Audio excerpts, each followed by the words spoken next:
Praise the lord.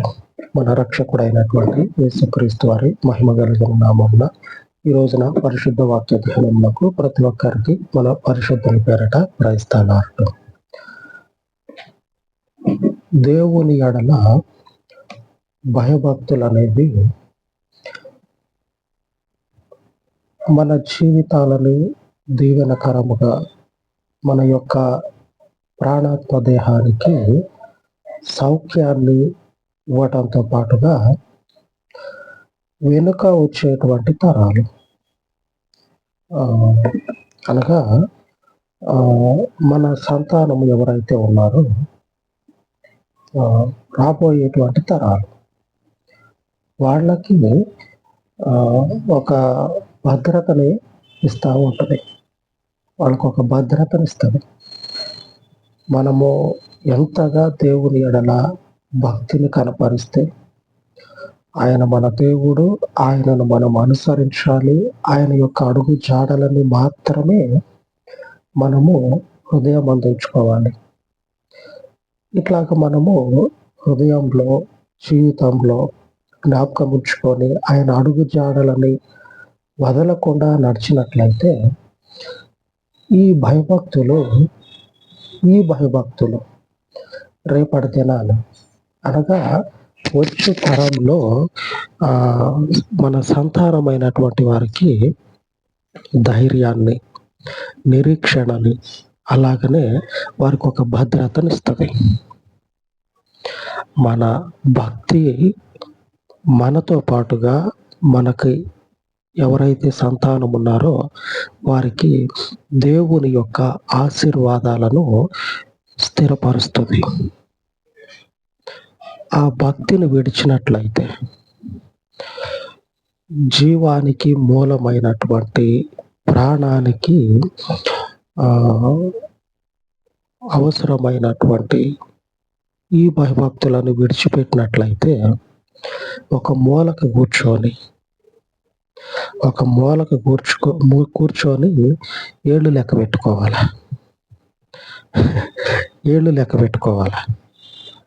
జీవితము ఎప్పుడు అర్థాంతరంగా ముగుస్తుందో తెలియదు. జీవితము ఎటు నాశనం అవుతుందో తెలియదు. నిరీక్షణ లేనటువంటి అసమాధానముతోటి జీవితము అలాగనే కడతేరిపోతుంది. దేవుని దగ్గరకు వచ్చినాం కదా, వచ్చినప్పుడు రాకమునుపు నువ్వు ఎలాగైనా ఉండు. వచ్చిన తర్వాత మన ప్రాణాత్మ దేహాన్ని కాపాడుకునేటట్లుగా అనుదినము కూడా, ప్రతి గడియ కూడా మనల్ని మనము పరీక్ష చేసుకోవాలి. అటువంటి స్థితి లేనటువంటి పరిస్థితుల్లో నిండా దిగజారిపోయి వచ్చు తరానికి నిరీక్షణని కాక, ఆశీర్వాదాలను కాక, శాపాలని మిగిల్చినట్లయితే ఆ మనుషుని స్థితి ఏ సమయంలో, ఏ తరంలో జ్ఞాపకం చేసుకున్నా ఎక్కడ లేనంత కోపము, ద్వేషము కలుగుతుంది. గెహాజీ లాగా దైవజనుని యొద్ద ఉన్నటువంటి ఈ గెహాజీ వచ్చు తరానికి ఒక మేలును కలగజేయాల్సినటువంటి మనుషుడు, ఒక నిరీక్షణ పుట్టించాల్సినటువంటి మనుషుడు. నిరీక్షణ అంటే ఏందో తెలుసా? భద్రత అనేది ఎలాగొస్తుందో తెలుసా? దేవుని భద్రత. అలాగనే నా తండ్రి దేవుడు నా తండ్రికి ప్రమాణం చేసిండు, నువ్వు ఇక్కడనే ఉండు ఇస్సాకు, నేను నిన్ను ఆశీర్వదిస్తా, ఇక్కడనే ఉండు నువ్వు. భద్రత, నిరీక్షణ. ఇస్సాకుకి ఆ కరువు పరిస్థితుల్లో దేవుని మాట మీద ఒక భద్రత అనేది ఆ మనిషి జీవితానికి కలగజేస్తూ ఉన్నది. దేవుని మాట మీద మనం భద్రంగా ఉంటాం. కరువు ఉన్నదా?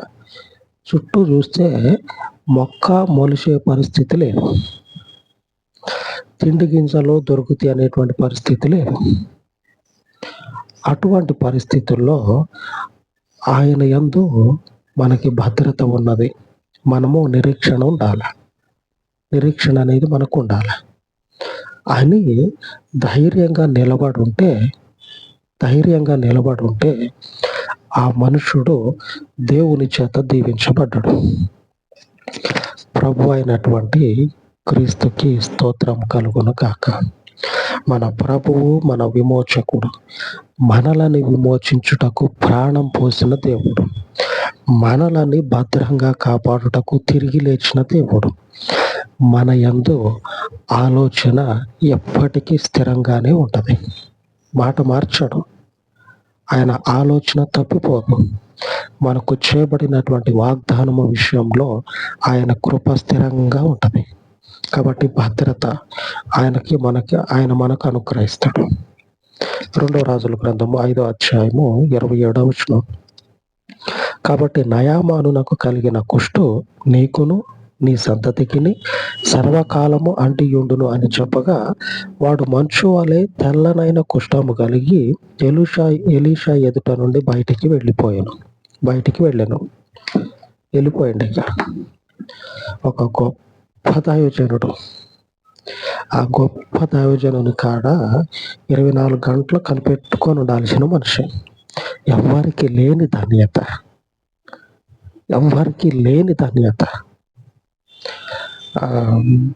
ఇప్పుడు మనం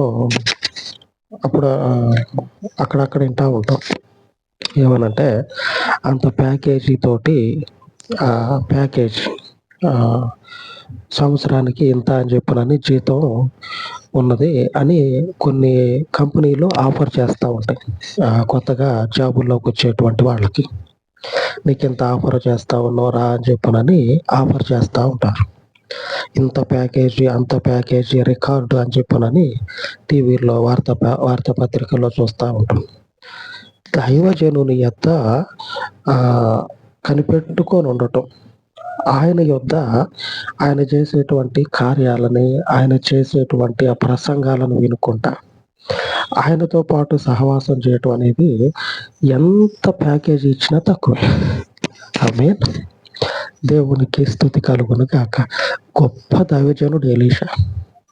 అంత గొప్ప దైవజనుని దగ్గర ప్రధానమైనటువంటి సేవకుడుగా ఉన్నాడు. ఎలీషాకి ప్రధానమైన సేవకుడుగా, అంటే మనం చెప్పుకుంటా ఉంటాం చూడండి, కుడి భుజంగా ఉంటాడని. అట్లాగా ఎలీషా యొక్క మొదటిగా ఉండేటువంటి పరిచారకుడు. ఏం లేదు, ఆ సేవకుని యొద్ద ఉండటం, ఆయన చెప్పే మాటలు వినుకుంటా ఉంటాం, ఆయన చేసే అద్భుతాలు చూడటం. ఇట్లాగా జీవితాన్ని వెళ్ళబుచ్చాల్సింది పోయి లేనటువంటి ఆలోచనలు పుట్టించుకొని శాపానికి దిగజారిపోయి, అదే శాపము రాబోయే తరాలు ఎవరైతే ఉన్నారో ఆ మనుషునికి పుట్టబోయేటువంటి సంతానానికి కూడా ఆ శాపాన్ని అప్పచెప్పాడు. ఎక్కడ ఉండాల్సినటువంటి మనుషుడు ఎక్కడికి దిగజారిపోయినటువంటి మనుషుని స్థితి మరి ఎక్కడికి దిగిపోతా ఉంది. దిగజారిపోయినటువంటి జీవితం అనుకుంటే, ఆ దిగజారినటువంటి జీవితమే మరి ఇంకా పాతాళానికి దిగిపోతా ఉంది. ఎంత ప్యాకేజీ ఇచ్చినా సరే దొరకదు అటువంటి పని. అంత గొప్ప పని, అంత గొప్ప ధన్యత సేవకుని యొద్ద ఉండి కనిపెట్టుకొని ఉండటం. అంతటి ఆశీర్వాదాన్ని, అంతటి దేవుణ్ణి ఏం చేసుకున్నాడంటే నిండా చేతులారా పాడు చేసుకున్నాడు. పాడు చేసుకోవటమే కాకుండా వచ్చు తరాల్లో భద్రత అనేది, నిరీక్షణ అనేది లేకుండా చేసేసిండు. వచ్చు తరానికి ఇస్సాకుకి ఎలాగా భద్రత, నిరీక్షణ కలిగి ఉంది? అబ్రహాము ద్వారా. ఎలీషా యొద్ద ఉన్నటువంటి ఈ గెహాజీకి, ఆ గెహాజీ సంతానానికి ఏదన్నా నిరీక్షణ ఉందంటే ఇక ఆ శాపం ఎప్పుడు వచ్చి మీద పడుతుందా అని చెప్పినని ఆ బతికినంత కాలం ఎదురు చూస్తూ ఉండాలి. ఎదురొచ్చిన తర్వాత ఆ శాపము మనుషుల మధ్యలో ఉండకుండా ఊరి చివర ఉండాలి. ఎందుకంటే ఆ కుష్ఠరోగం అనేది అపవిత్రమైంది. అటువంటి మనుషులు దేవుని సంఘంలో ఉండటానికి వీల్లేదు. దేవుని సంఘానికి, దేవుని ప్రజలకి దూరంగా ఉండాలి. ఎంతటి శాపం తెచ్చిపెట్టుకున్నాడు. దైవ భక్తి ఏం చేస్తుందంటే మనకి గొప్ప దీవెన తెచ్చిపెడుతుంది, గొప్ప దీవెన ఇస్తుంది. 1 తిమోతికి రాసిన పత్రిక 4వ అధ్యాయము 8వ వచనం. శరీర సంబంధమైన సాధకము కొంచెము మట్టుకే ప్రయోజనకరమవును, కానీ దైవ భక్తి ఇప్పటి జీవము విషయంలోను రాబో జీవము విషయంలోను వాగ్దానముతో కూడినదైనందున అది అన్ని విషయములలో ప్రయోజనకరమవును. దైవ భక్తి అనేది ఏం చేస్తుందంటే ఇప్పుడు రాబోయేటువంటి రోజుల్లో మనకి అన్ని విషయాల్లో ప్రయోజనాన్ని చేకూరుస్తుంది. అలాగే శరీర సంబంధమైనది ఉందనుకోండి, అది ఎందుకు పనికిరాదు. శరీర సంబంధమైనది కొంచెం మటుకే మనకు ఉపయోగం. మనం కొంచెాన్ని చూడొద్దు. మనం లాంగ్ టైం అంటే ఎప్పటికీ ఉండే దేవుని దీవెన చూడాలి. అంతే కదా, ఎప్పటికీ ఉండేటువంటి దీవెనే చూడాలి. ఎప్పటికీ ఆయన ద్వారా మనము సెక్యూర్గా, భద్రంగా ఉండేటువంటి జీవితాన్ని కోరుకోవాలి. అదే జీవితాన్ని రాబోయేటువంటి పిల్ల తరానికి ఇవ్వాలి. వాళ్ళ జీవితాల్లో వాళ్ళకు ఒక నిరీక్షణ ఉండాలి. రాబోయేటువంటి పిల్లలకి ఒక నిరీక్షణ ఉండాలి. ఏమని? దేవుడు వాగ్దానం చేసిండు, నేను నాలుక మడత పెట్టి తప్పు మాట్లాడవచ్చు, కానీ ఆయన వాగ్దానము తరాలు గడిచినా సరే తప్పిపోదు అనేటువంటి భద్రతనివ్వాలి వచ్చే పిల్లలకి, పుట్టబోయేటువంటి పిల్లలకి. అది మన ద్వారానే సాధ్యం కావాలి. భక్తి అనేది మనల్ని వారికి భద్రతని తెచ్చిపెట్టాలి. దేవుని వాక్యము ప్రమాణం చేస్తూ ఉంది. ఈ రోజున దేవుని ప్రమాణము సామెతల గ్రంథము 14వ అధ్యాయము 14వ వచనం. భక్తి విడిచిన వాని మార్గములో వానికే వెక్కసమగును. భక్తి అనేది వదిలిపెట్టినాం అనుకోండి, విడిచేసినాం అనుకోండి, ఏమవుతుందంటే అది తిన్నదాన్ని ఎలాగైతే కక్కేస్తామో అట్లాగుంటుంది. భక్తి విడిచిపెట్టి మనం బయట తిరుగుతూ ఉన్నాం అనుకోండి, ఆ కక్కివేయబడింది ఏదైతే ఉంటుందో దానితో సమానం జీవితం. ఆ కక్కివేయబడింది ఎంత అసహించుకుంటూ ఉంటారు. అట్లాగా మన జీవితము భక్తి విడిచినటువంటి వాని జీవితంతో సమానంగా ఉంటుంది. కాబట్టి దేవుని ఎడల భయభక్తులు వదిలిపెట్టవద్దు, విడిచిపెట్టవద్దు. ఆ భక్తిలోనే మనము కొనసాగినట్లయితే వచ్చు తరానికి ఒక భద్రతని ఇచ్చిన వాళ్ళం అవుతాం. భక్తిలోనే ఉండాలి. ఎలీషా చూడండి ఎలాగైపోయాడో. ఎప్పుడు ఇక మనిషి ప్రజల్లోకి రావడానికి లేదు కదా, కుష్ఠ ఉన్నది కదా, దేవుని ప్రజల్లోకి రావడానికి లేదు, దేవుడు రానివద్దు అంటాడు. ఆ మనుషుడు ఒంటరిగా ఉండాలి. ఆ మనుషుడు ఒంటరిగా ఉండి ఇక పదే కుంగిపోతా ఉంటాడు. కుంగిపోతా ఉంటాడు. నా పరిస్థితి ఎట్లా అయిపోయింది, నాది అయిపోయింది, తర్వాత వచ్చే వాళ్ళకు కూడా ఇదే పరిస్థితి కదా. ఆ మనిషికి బాధ ఉంటే జీవితాంతం బాధపడతాడు. ఆ జీవితం ముగిసిపోతే ఇక అంతే, పోనీ లేక బాధ అంతా తప్పింది అనుకోవచ్చు. కానీ ఆ మనిషి తర్వాత కూడా అదే పరిస్థితి కదా. అది తలుచుకొని ఇంకెంత బాధపడి ఉండాలా. ఉన్న భక్తిని వదిలిపెట్టడం ఎందుకు, చిక్కుల్లో పడి నలిగిపోవటం ఎందుకు? మన క్రీస్తు నిజమైనటువంటి దైవము. ఆయన ఎడల మన భయభక్తులు ఎన్నడూ కూడా తక్కువ చేయొద్దు. ఆమేన్. ఆయన నామానికి మహిమ కలుగును గాక. ఆ పరిపూర్ణుడు, నమ్మటానికి ఆధారమైన దేవుడు, ఆ సర్వోన్నతునికి అలాగూ ప్రార్థించుకుందాం.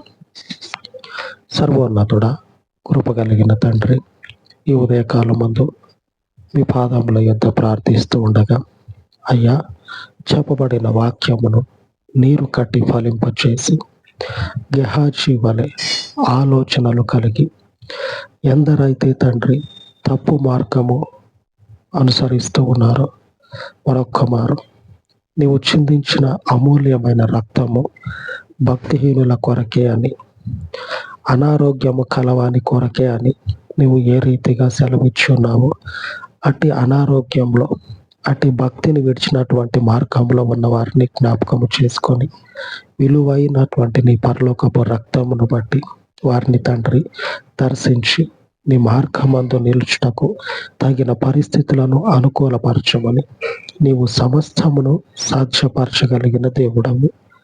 నీ యందు విశ్వాసము, నీ యందు ఉన్నటువంటి భయభక్తులు కాపాడుకొనుటకు ప్రతి ఒక్కరికి తండ్రి తగిన జాగ్రత్తను అనుగ్రహించమని, మాకు ఆధారమై ఉన్నటువంటి నీవు నరుడవు కావు, దేవునివి. నీ యందు తండ్రి ఈ యొక్క భక్తిని కాపాడమని మీకు మహిమను చెల్లించి యేసు నామమున వేడుకొనుచున్నాను తండ్రి. ఆమేన్, ఆమేన్. పరిశుద్ధుడయ్యున్న మన దేవుని కృప నిత్యము మనకు తోడయ్యుండి మనలను నడిపించును కాక. ఆమేన్, ఆమేన్.